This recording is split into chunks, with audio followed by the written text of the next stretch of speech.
Hello, good morning. Welcome. This is GHOne Newsroom. My name is Sewa Amihe.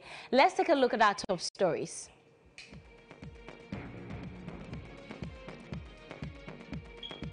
Nine persons confirmed dead in a fatal accident on the Accra-Kumasi Highway. We will get a live update from the Eastern region.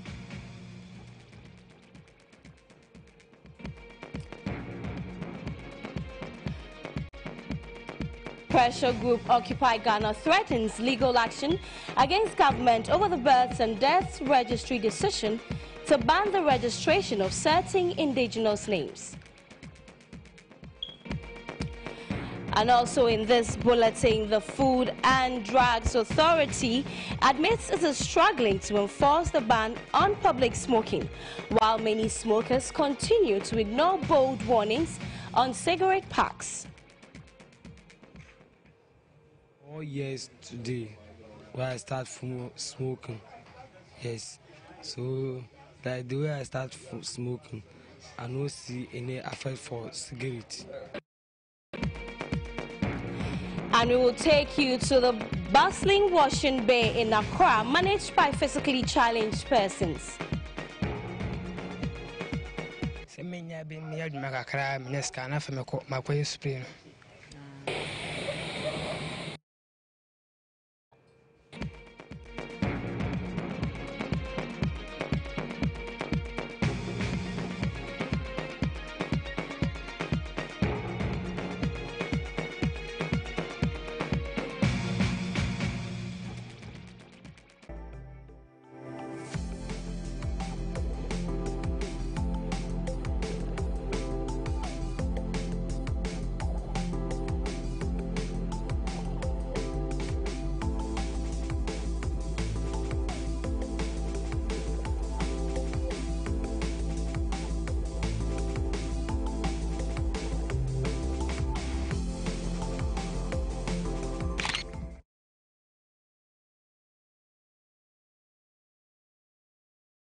And those are social media handles. Be just sure to join the conversation. Let us know where you're watching us from, and let us know what you think about our stories. And out of very first story, 9 persons have been confirmed dead in a ghastly accident on the Accra-Kumasi Highway.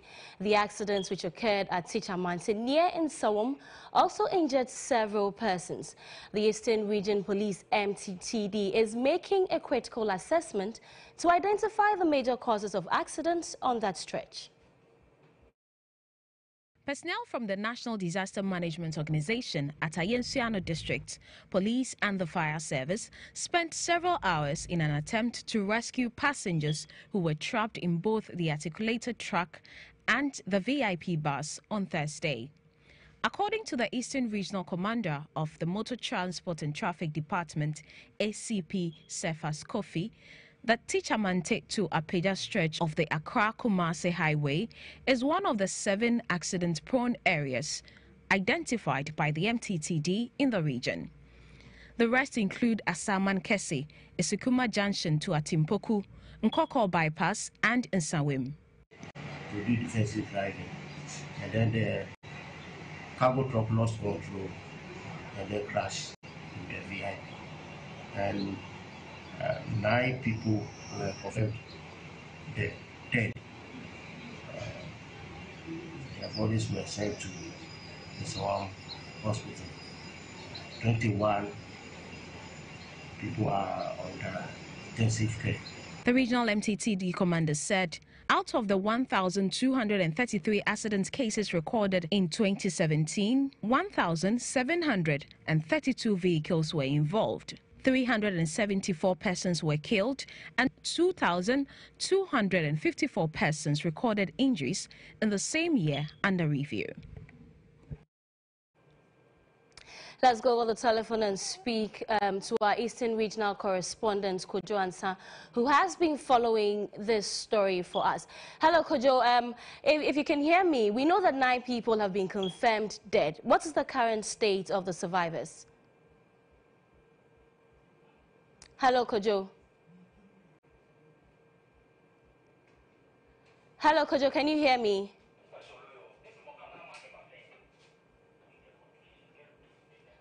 Hello, Kojo.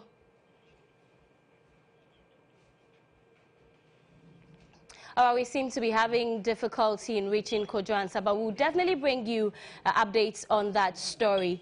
Let us take a break. When we come back, we return with the rest of our stories.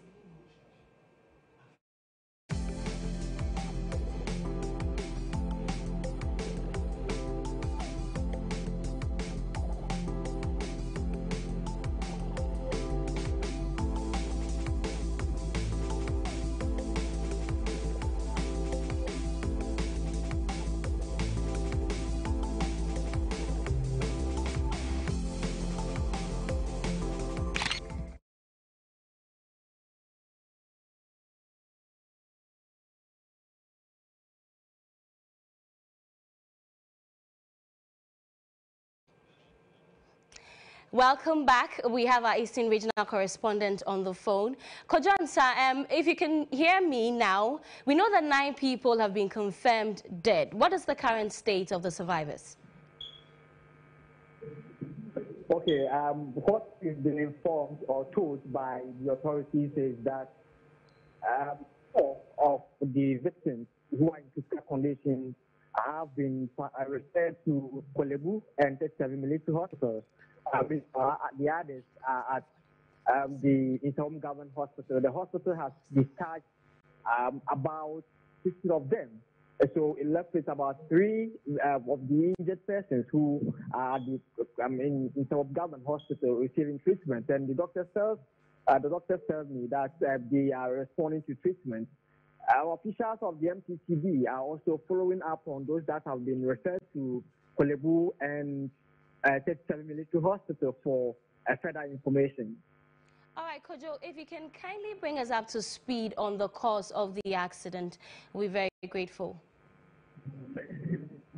The preliminary investigations from the MTCD, they are telling us that the investigation has revealed that the cargo truck driver was overtaking about 2 vehicles, and that led to it colliding with an oncoming bus car or bus vehicle from Kumasi direction to Accra.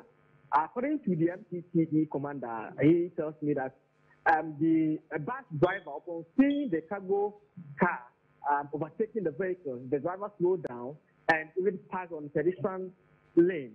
However, the cargo truck rammed into the bus and it somersaulted about 3 times and ran into a ditch. That led to the many casualties that were recorded yesterday. And according to the MTCB commander, the situation is known to be as an prone area. So, in as much as they are advising drivers to be cautious in driving in that area, they are also taking other measures to ensure that the menace is reduced. And so, what has happened to the driver of the truck that ran into the bus? As we speak, the driver of the cargo truck and the mate are nowhere to be found. So, according to the regional MTCD commander, they are still on the lookout for the driver and the mate. All right, thank you very much, Kojo Ansah. He is our Eastern Regional correspondent who will be following this story and will bring you subsequent updates in our subsequent bulletins. Let's do some other stories now. You should expect some disruptions in water soon. This is because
Precious one, I'm Bishop Charles Ajinasari. 2018 will be my 35 years in a miracle ministry.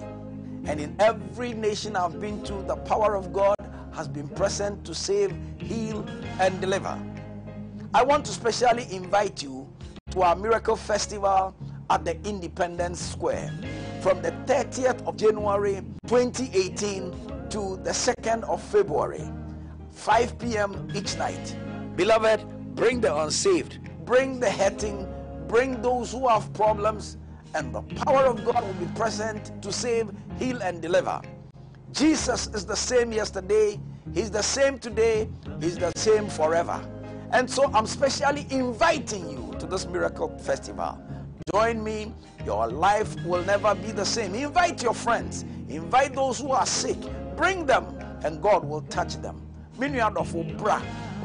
Upon the Sabbath count. Anyami, Inkeba, Numbokan in a battle, Novio, Miva, Mauna Kasimi. It's the word of God, the miracle. It's the word of God in your life.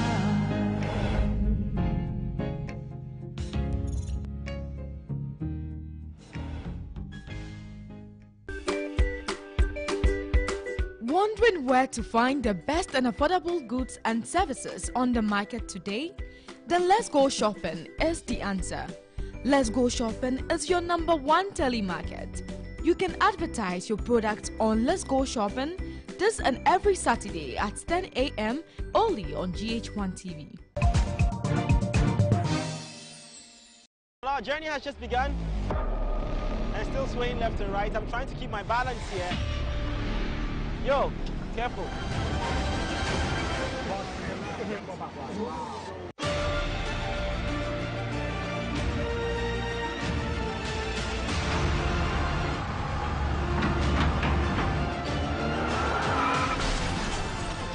I had a little accident right now. Unfortunately, one of our cameras, our drones, smashed the screen.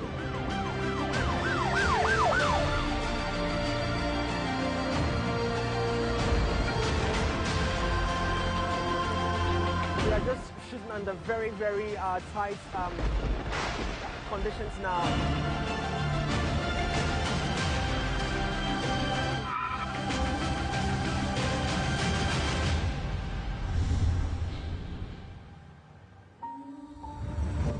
The journey continues.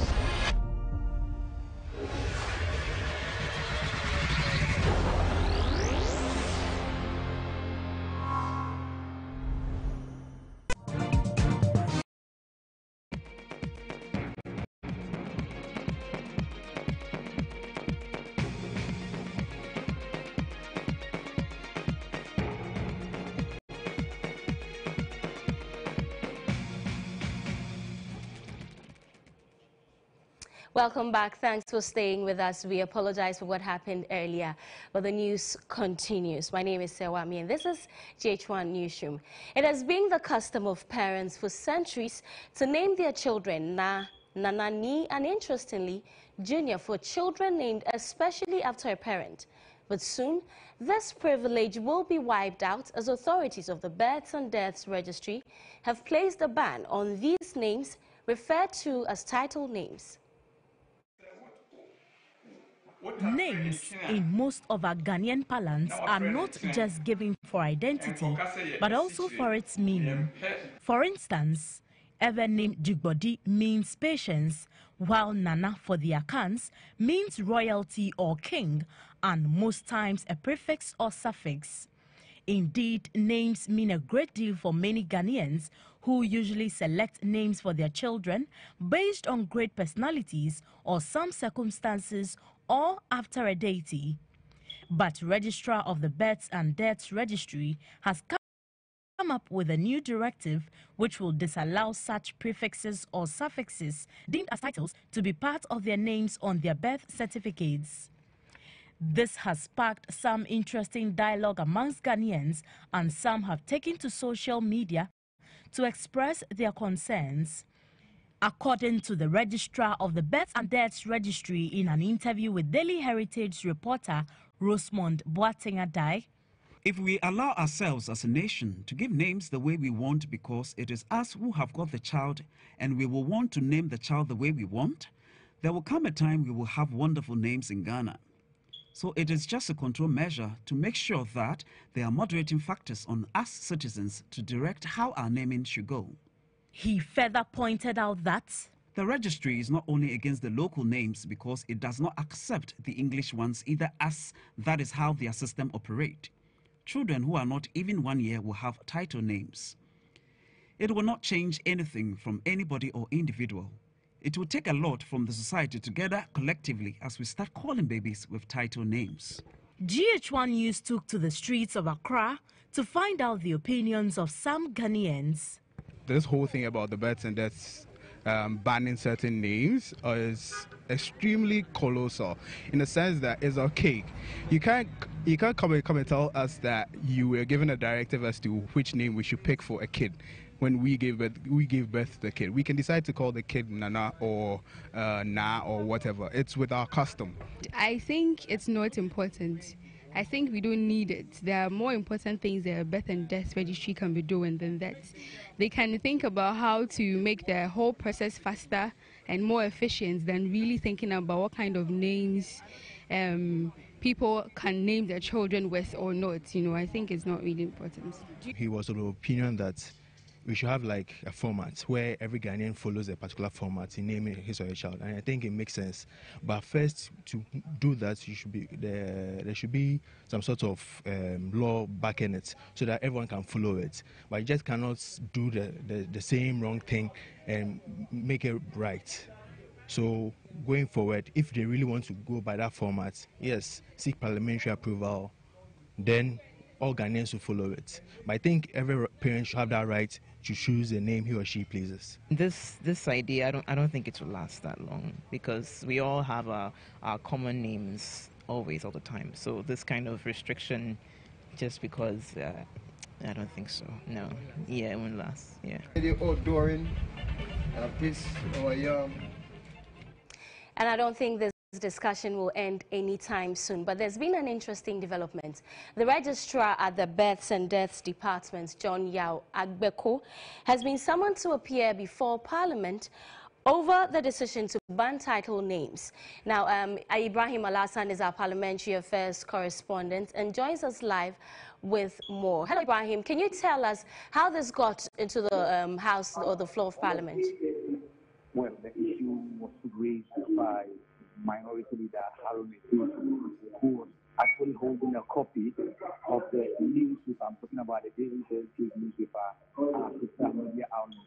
It took the story and then viewed the attention of the House to this development. He argued that terms and illegality and that at the registrar, we don't have to take the decision we are taking. Consequently, we tasked the House that matter to come on to the House to explain the position. He couldn't come alone. He could come in the company of the supervisory ministry. I'm talking about the Minister for Local Government and Rural Development, Hajia Alima Mahama, to come and explain the decision.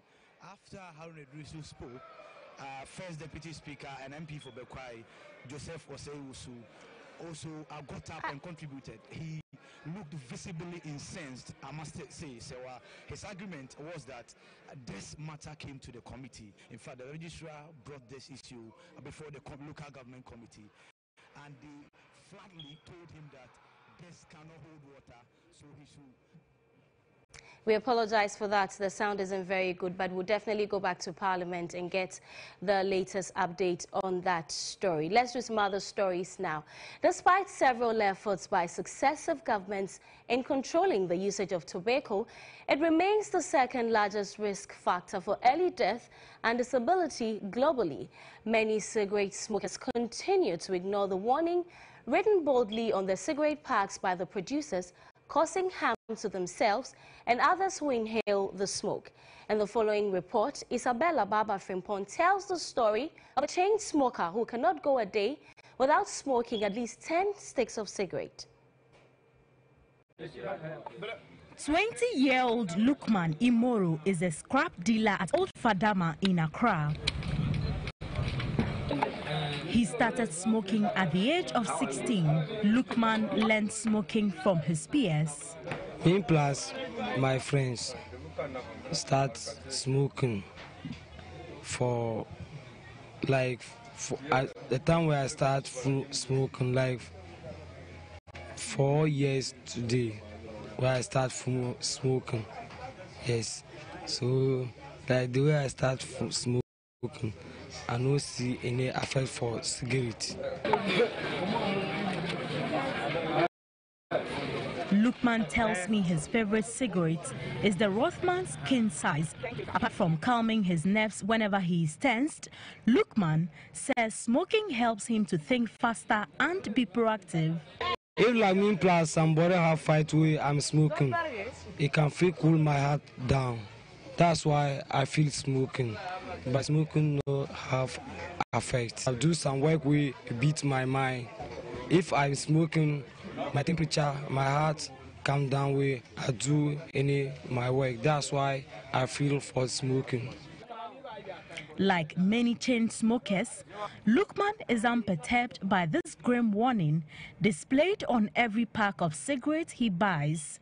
Smokers die young, but if I smoke cigarettes, I'm not see any effect for smoking. It has been medically proven that not only smokers are exposed to the dangers of tobacco, but non-smokers who inhale the smoke also suffer the same risk of the smoker, if not more. Dr. Dennis Bote is the medical director at the Health Net Medical Center. When you are in an environment where people are smoking or somebody is smoking and you hang around that environment for a while, you would invariably inhale the toxins that come from the smoking of these people. The interesting thing is that the person who is smoking takes in a puff, but again, they puff out quite an amount of what they take in. So the passive smoker or the second-hand smoker actually would be inhaling as much as what the person is puffing out, plus what burns from the stick of the cigarette when it's burning. For you who is not a regular smoker, the effect on you is likely to be more damning. But just like Lukman, many who smoke do not care about the health implications on them or the people around. Smoking in public was outlawed in 2012 under Public Health Act 581.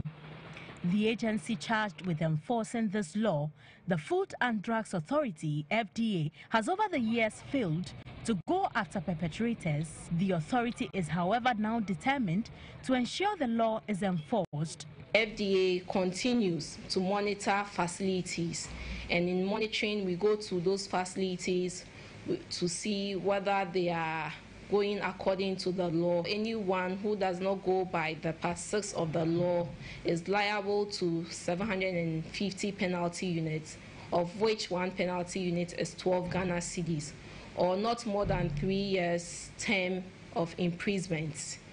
And we also have administrative fine of 25,000 Ghana cedis, of which, if anybody offends the law, we use that. But this caution is not limited to only smokers. The FDA is warning public facility owners to ensure that smokers do not smoke openly at their facilities. Facilities owners are responsible for enforcing the regulation of the ban on smoking in public places. So in case somebody comes to your facility and the person is smoking, the onus lies on the facility owner to ensure that the person stops smoking.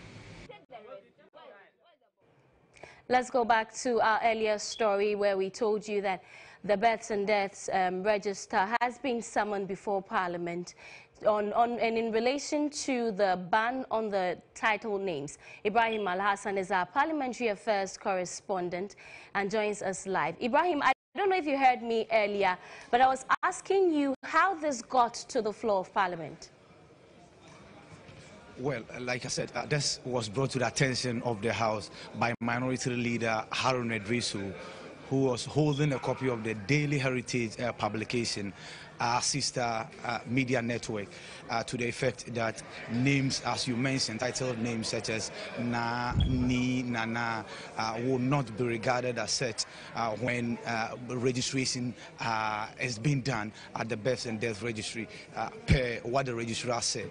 And to him, there's an illegality, and that the registrar had no authority whatsoever to undertake the decision he undertook.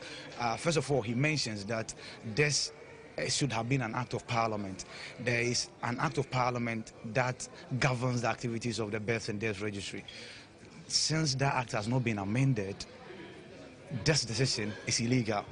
Now, so he was drawing the attention of the House to this fact, and also entreating the House to take immediate steps to summon not just the registrar to Parliament, but also the supervisory ministry, and that's the Ministry for Local Government and Rural Development, to come and explain this decision.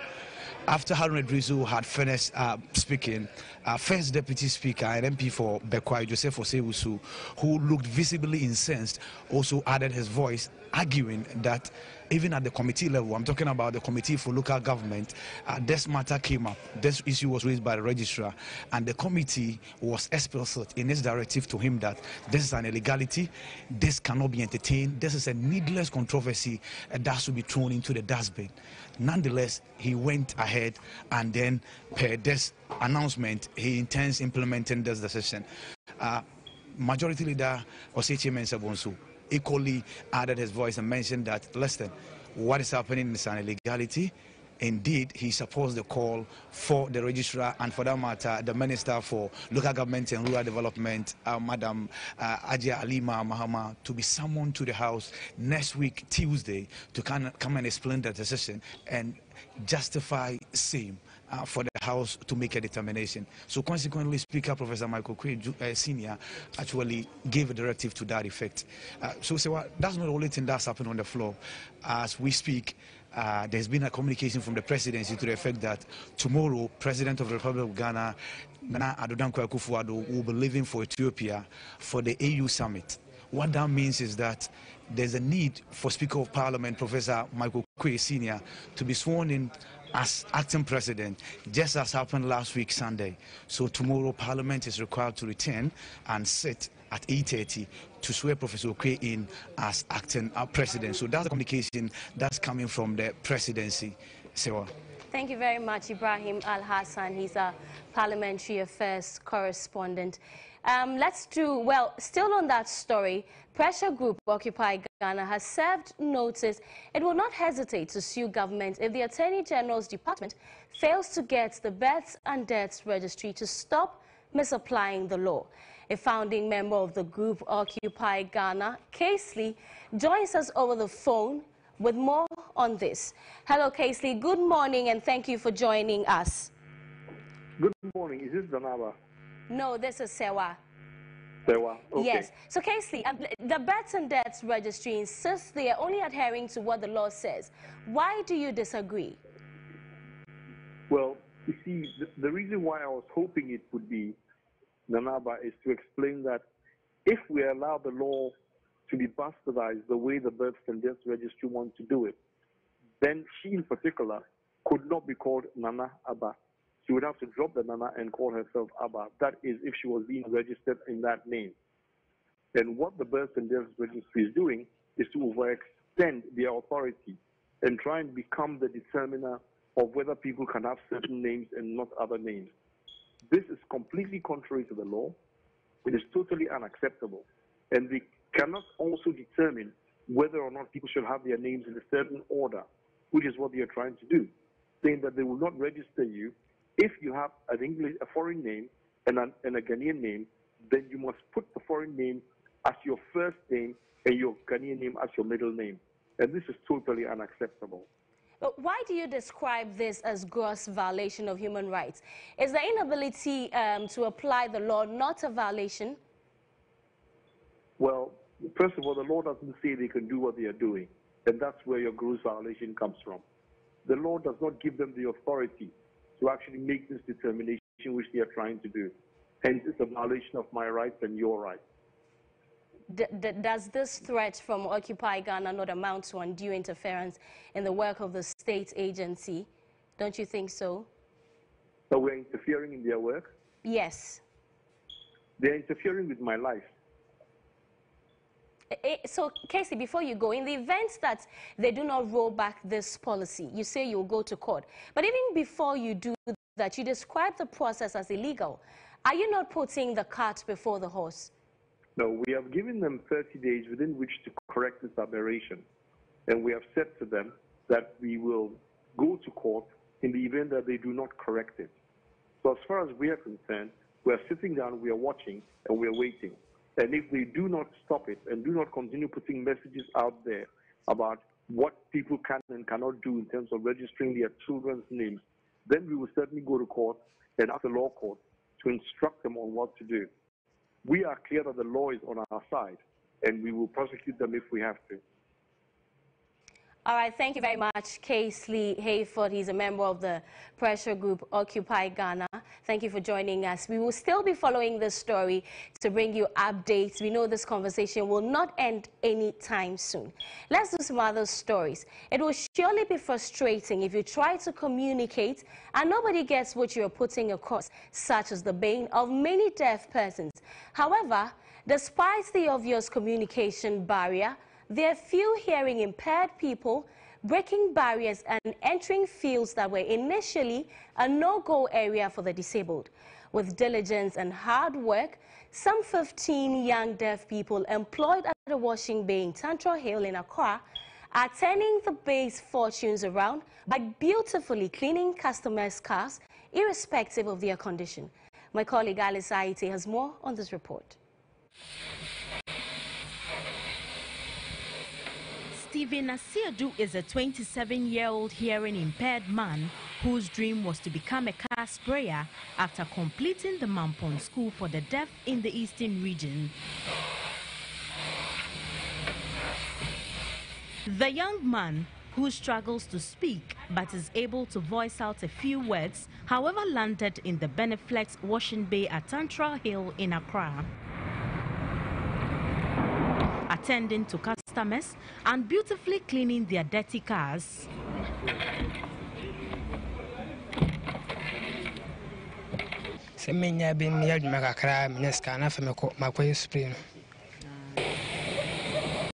Stephen is not the only hearing impaired person in this bay.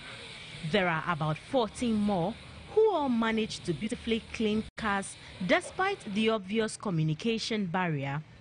With diligence, they focus on the particular cars they have been entrusted with, ensuring they are spotlessly clean. Just like many Ghanaians communicate with the deaf without any knowledge of the proper sign language, customers communicate with them using signs that on some level communicate what they want to say.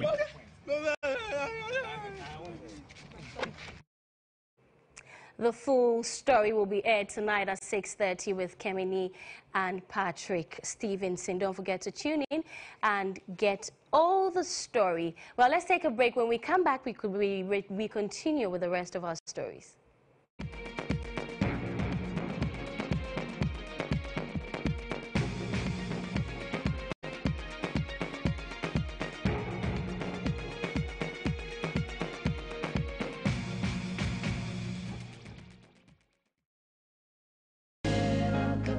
Precious one, I'm Bishop Charles Ajinasari. 2018 will be my 35 years in a miracle ministry.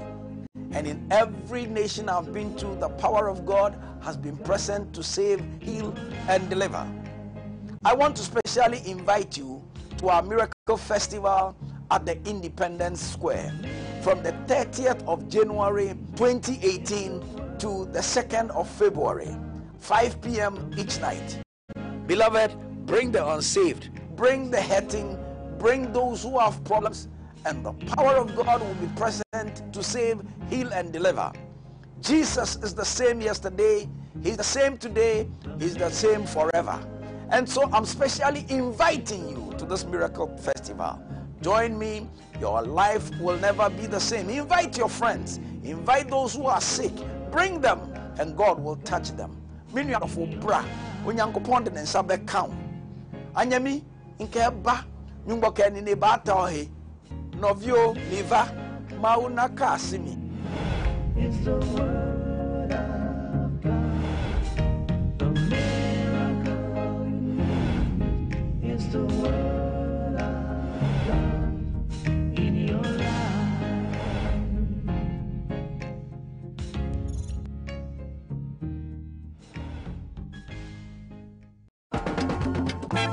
The Ghana Trade Fair Company, under the auspices of the Ministry of Trade and Industry and the One District, One Factory Secretariat, welcomes you to the 22nd Ghana International Trade Fair under the theme Industrializing Ghana and Creating Jobs. It will be 1 week of exhibition and enterprise from February 28 to March 7, 2018, offering manufacturers, suppliers, consumers, and various service providers the opportunity to network and make sales. The presidency urges you to support, partner, and explore the opportunities available. For inquiries, call 0241818 0244-173-127, 055-247-4632, or visit tradefairgh.com. The 22nd Ghana International Trade Fair, industrializing Ghana and creating.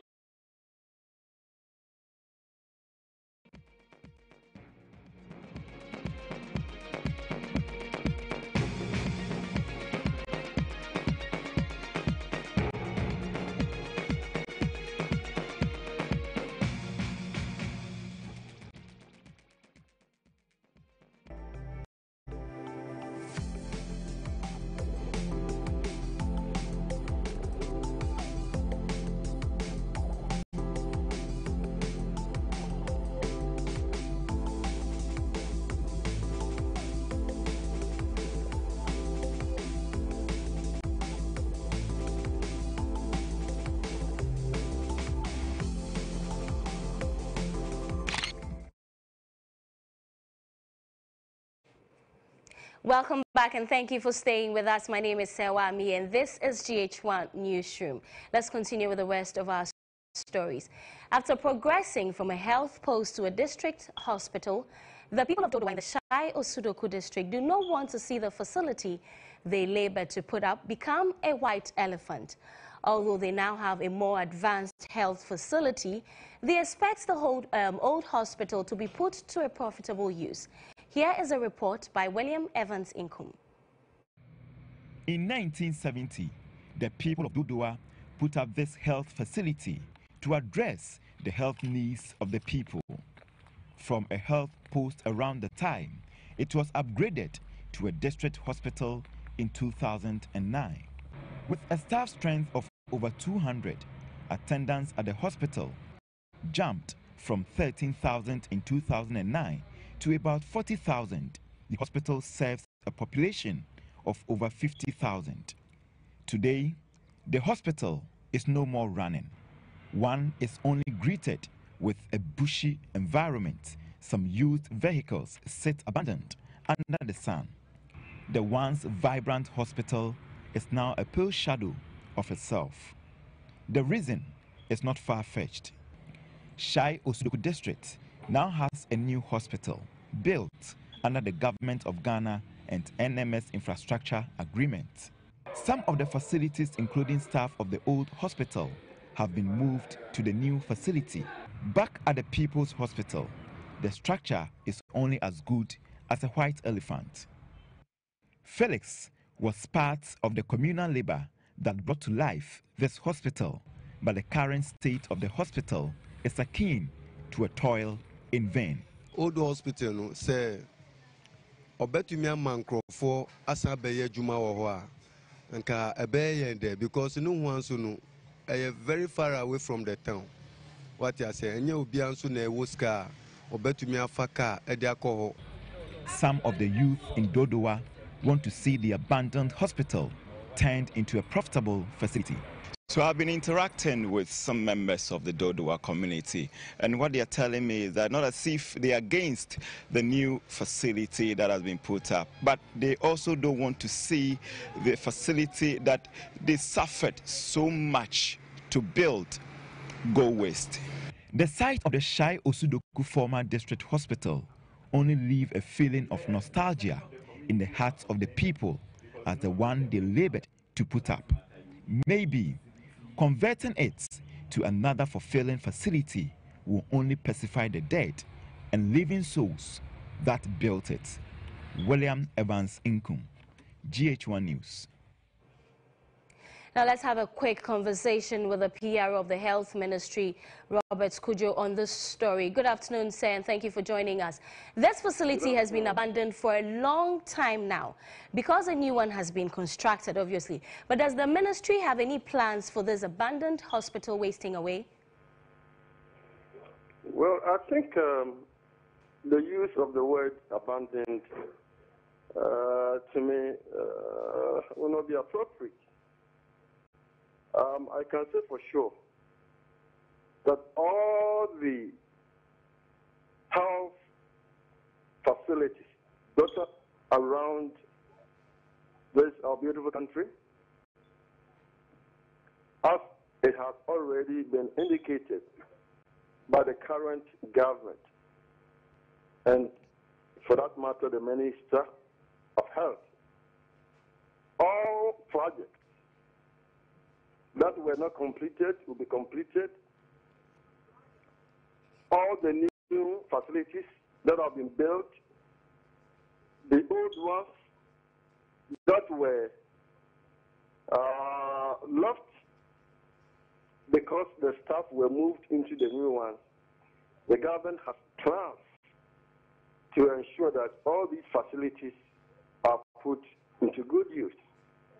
But let us not forget one thing, that the current government has been in power for a year, and as usual, we don't expect the government to complete all projects or to fulfill all promises or to undertake all activities that are needed to be undertaken within this 1 year period.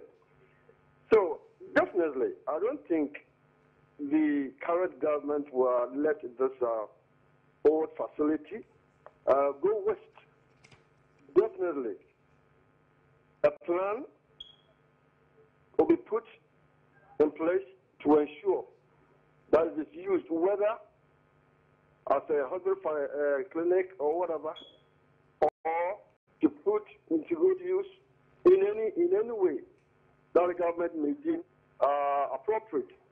So let us give the government, we are only in January 2018. The year just started. Meetings are going to be held to look at all the health facilities, those that have been completed. Some of them need refurbishment, but we went to lab. The store buildings there need to even be pulled down entirely for a new one to be put up in its place. So there are a whole lot of things to be done. And like I said, because the government is 1 year old, and we don't expect the government to do all that we need as a people, we should just be patient, and definitely something good will come out, especially with regards to the hospital that we are referring to at the moment. All right, Mr. Robert Kudjo, I know you have stated, I hope this goes for all the other health facilities that have been abandoned, for the want of a better word, since you do not want me to use that word. Yeah, they are not abandoned. Like I said, the government is in power for 1 year. And not to catch you, but if you say, Mr. Kudjo, all these we'll complete this, okay? If I should tell you the number of facilities that are uncompleted, they will by all means be completed. There are other facilities that need refurbishment. There are existing facilities that would need additional facilities and all that. All of these things are needed. But we don't expect all these things to be done within a year. Okay, Mr. Kudjo, I didn't intend to cut you, but this particular facility we are talking about has not been in use. Now, you say the government has been in power for just a year. How much time do you need to complete all of these projects? I'm not saying just a year. I think the word just, I said the government has been in power for a year. Okay. And what it means is that even if government promise doing anything, we don't expect all the promises to be fulfilled within the first year. That is why I'm saying, let me chip in with this. In fact, when the new minister, Honorable Kukuwa Jumameni, took over, I was handing over notes. In fact, within that document, there are so many debts. There are so many contracts that have not been paid, national insurance, debt, this and that, a host of them. And it will take some time to actually address all these issues. And if Mr. Kojo, before I let you go, these are buildings. I just like to let you know that these are buildings that are they're just sitting there and not being used. For instance, the new University of Ghana Medical Center is one of the many that are just sitting there and not being used. So we are not talking about promises here. We're talking about getting these hospitals to be used. Because we all know that access to healthcare in this country is a big problem. So when we have these facilities, why don't we put them to good use?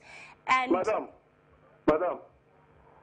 for example, the University of Ghana Medical Center, I'm sure you know what is going on. A new government has taken over.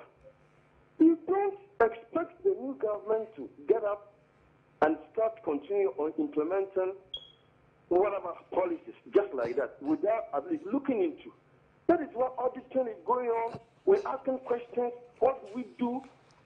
Just, I think just about maybe last week, audit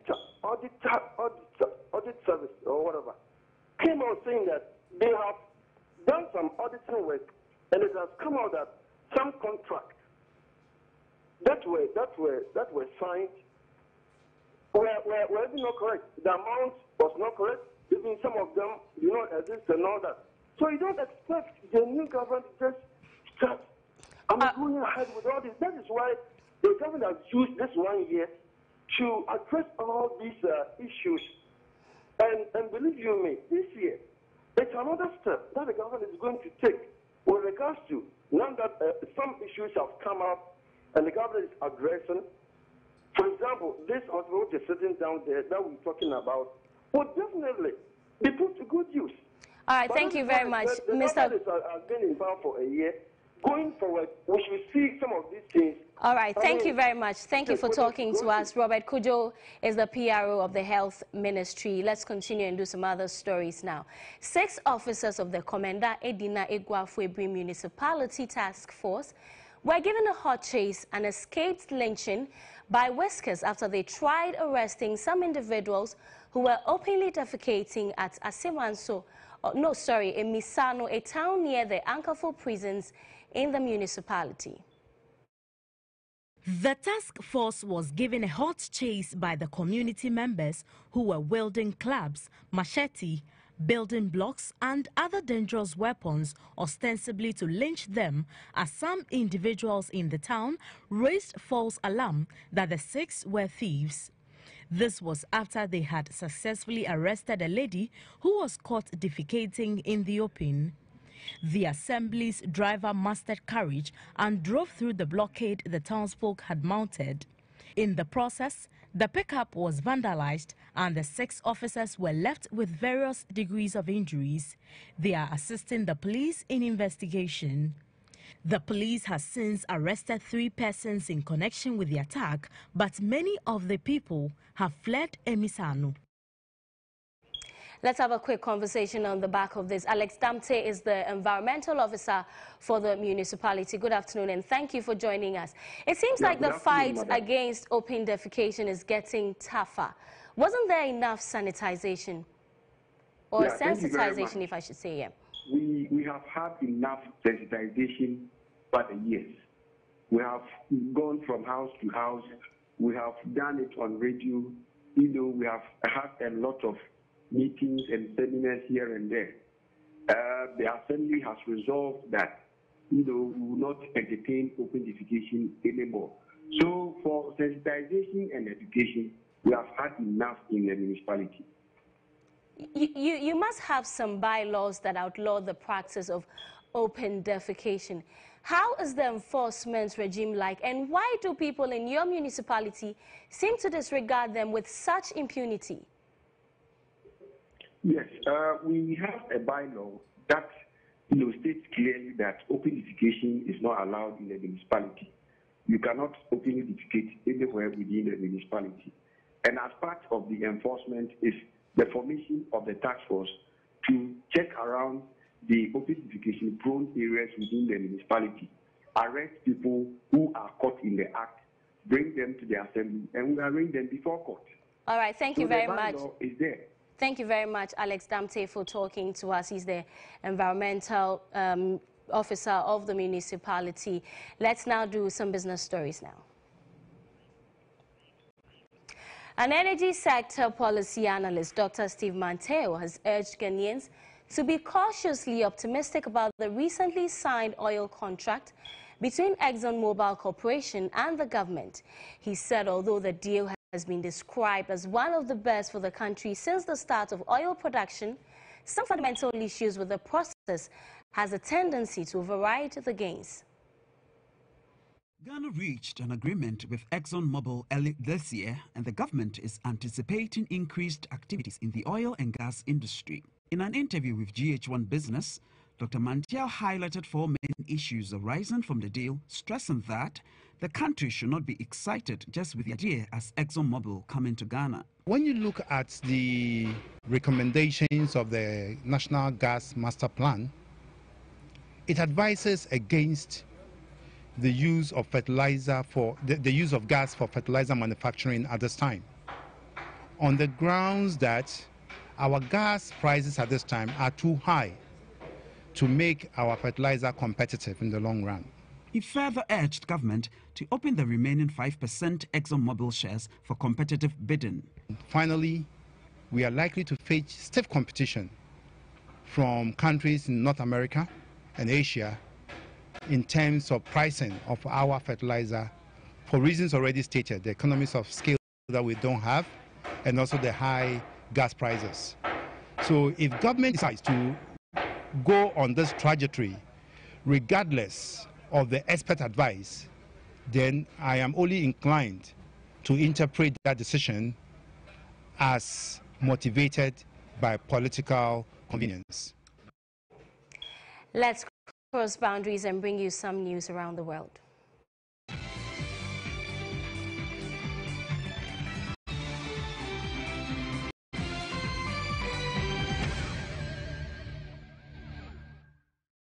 U.S. President Donald Trump is to meet Rwanda's President Paul Kagame at the World Economic Forum in Davos, Switzerland. It is the final day of the annual summit, which brings together global political leaders, business people and economists. Some African attendees have threatened to boycott President Trump's speech later today over a comment he made earlier in the month when he reportedly made disparaging remarks about African nations. Bonan Mohali, head of Business Leadership Africa, wrote an open letter to Mr. Trump, which read, "The overt racism of this statement is self-evident and a stain on an office as august as yours. Many of us will be boycotting your address to delegates at Davos in protest against your divisive comment and continued failure to unequivocally apologize. We encourage like-minded peers to do same." Analysts say Kagame, who is the current chair of the African Union, is likely to want to turn a new leaf in relations with the U.S. It will be President Trump's third face-to-face meeting at the summit with another head of state, following meetings with the leaders of the UK and Israel. Cyril Ramaphosa, the new leader of South Africa's ruling ANC, says President Zuma is feeling anxious about his future. His term in office is not scheduled to end until elections in 2019, but there have been calls for him to be replaced by Mr. Ramaphosa immediately. Mr. Ramaphosa responded to that saying, "Everyone agrees that our state was captured by a corrupt element, by people who purported to be close to the president, who have been doing really bad things, getting into many state institutions. President Zuma has been embroiled in a series of corruption scandals. He denies any wrongdoing." Coming up is sports.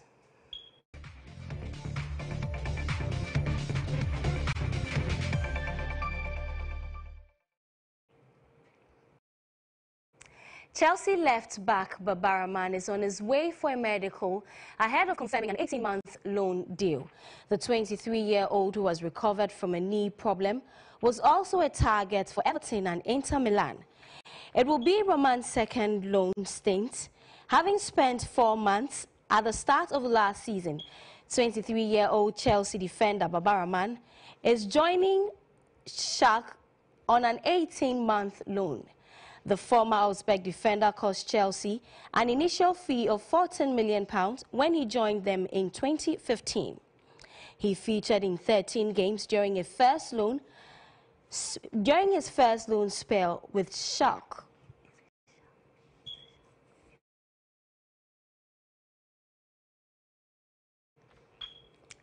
Jose Mourinho has signed a new contract with Manchester United to keep him in the club until 2020 with the option of a further year.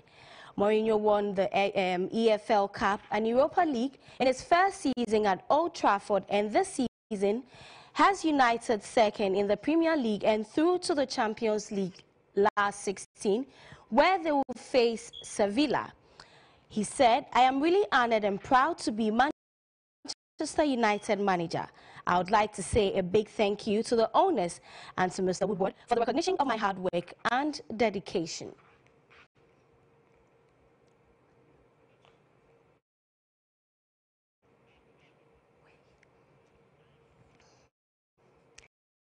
And that's how we wrap up on GHOne Newsroom. My name is Sewa Amir. The news team comes back at 6:30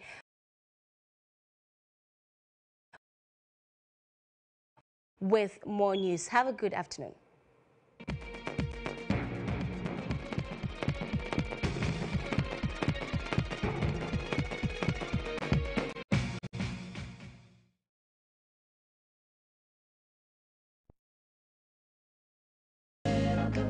Precious one, I'm Bishop Charles Ajinasari. 2018 will be my 35 years in a miracle ministry. And in every nation I've been to, the power of God has been present to save, heal, and deliver. I want to specially invite you to our Miracle Festival at the Independence Square.